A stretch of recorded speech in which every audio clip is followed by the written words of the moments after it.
राधे राधे दोस्तों, श्री बांके बिहारी की कृपा आप पर और आपके समस्त परिवार पर सदा बनी रहे। सोमवार का दिन भगवान शिव को समर्पित है, इसलिए इस दिन भगवान शिव की पूजा और व्रत करने का विधान है। यदि आप सोमवार का व्रत करते हैं तो आपको सोमवार व्रत पढ़ना बेहद जरूरी है, क्योंकि इसके बिना आपका व्रत अधूरा माना जाएगा। तो दोस्तों, आइए सुनते हैं सोमवार व्रत कथा। एक बार किसी नगर में एक साहूकार रहता था। उसके घर में धन की कोई कमी नहीं थी, लेकिन उसके कोई संतान न होने के कारण वह बहुत दुखी रहता था। संतान प्राप्ति के लिए वह हर सोमवार को व्रत रखता और पूरी श्रद्धा के साथ शिव मंदिर जाकर भगवान शिव और माता पार्वती की पूजा करता था। उसकी भक्ति देखकर एक दिन माँ पार्वती प्रसन्न होकर भगवान शिव से साहूकार की मनोकामना को पूर्ण करने का निवेदन करने लगी। पार्वती जी के आग्रह पर भगवान शिव ने कहा कि हे पार्वती, इस संसार में हर प्राणी को उसके कर्मों का फल मिलता है और जिसके भाग में जो हो उसे भोगना ही पड़ता है। लेकिन पार्वती जी ने साहूकार की भक्ति देखकर उसकी मनोकामना पूर्ण करने की इच्छा व्यक्त की। माता पार्वती के आग्रह पर शिवजी जी ने साहूकार को पुत्र प्राप्ति का वरदान तो दे दिया, लेकिन उन्होंने बताया कि ये बालक सिर्फ 12 वर्ष तक ही जीवित रहेगा। माता पार्वती और भगवान शिव की बातचीत को साहूकार सुन रहा था, इसलिए उसे ना तो इस बात की बहुत खुशी हुई और ना ही दुख हुआ। वह पहले की भांति शिवजी जी की पूजा करता रहा। कुछ समय के बाद साहूकार की पत्नी ने एक पुत्र को जन्म दिया।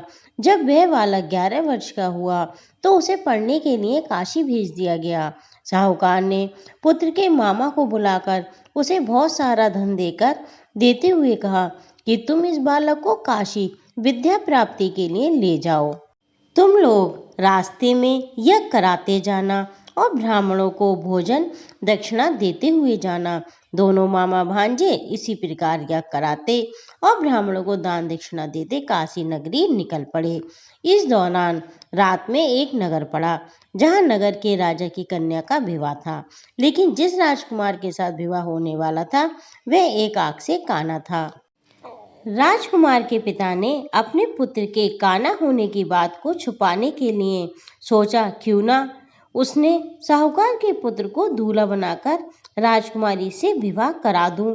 विवाह के बाद इसको धन देकर विदा कर दूंगा और राजकुमारी को अपने नगर ले जाऊंगा।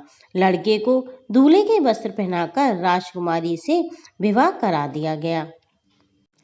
साहूकार का पुत्र ईमानदार था, उसे ये बात सही नहीं लगी, इसलिए उसने अवसर पाकर राजकुमारी के दुपट्टे पर लिखा कि तुम्हारा विवाह तो मेरे साथ हुआ है, लेकिन जिस राजकुमार के संग तुम्हें भेजा जाएगा वह एक आंख से काना है।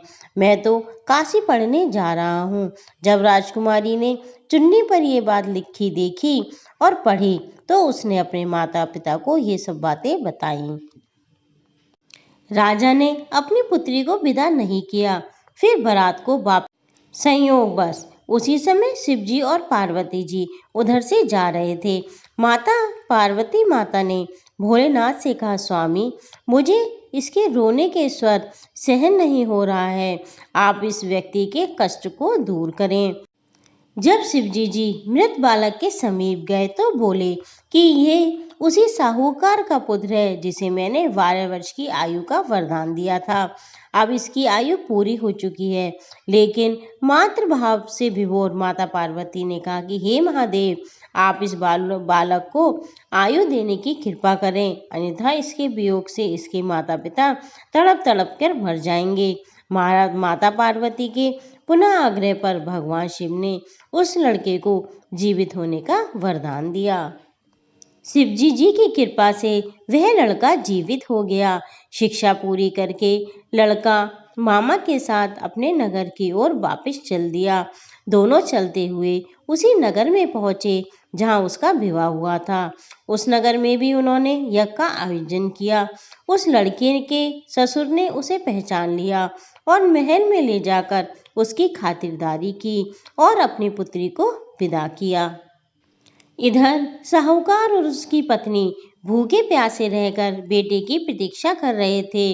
उन्होंने प्रण कर रखा था कि यदि उन्होंने अपने बेटे की मृत्यु का समाचार सुना तो वह अपने प्राण त्याग देंगे, परंतु अपने बेटे को जीवित होने का समाचार पाकर वे बहुत प्रसन्न हुए। उसी रात भगवान शिव ने साहूकार के सपने में आकर कहा कि हे श्रेष्ठी, मैंने तेरे सोमवार के व्रत करने और व्रत कथा सुनने से प्रसन्न होकर तेरे पुत्र को लंबी आयु प्रदान की है। इसी प्रकार जो कोई सोमवार व्रत करता है, कथा सुनता है, पढ़ता है, उसके सभी दुख दूर हो जाते हैं और सभी मनोकामनाएं पूर्ण होती हैं। बोलो शिव भगवान की जय। दोस्तों, इसी तरह सभी व्रत और त्योहार की समस्त जानकारी, पूजा विधि और कथाओं के लिए आप मेरे चैनल को सब्सक्राइब करें, बेल बटन को क्लिक करें ताकि सभी नोटिफिकेशन आपको समय समय पर मिलते रहें। राधे राधे दोस्तों, आपका जीवन मंगलमय हो।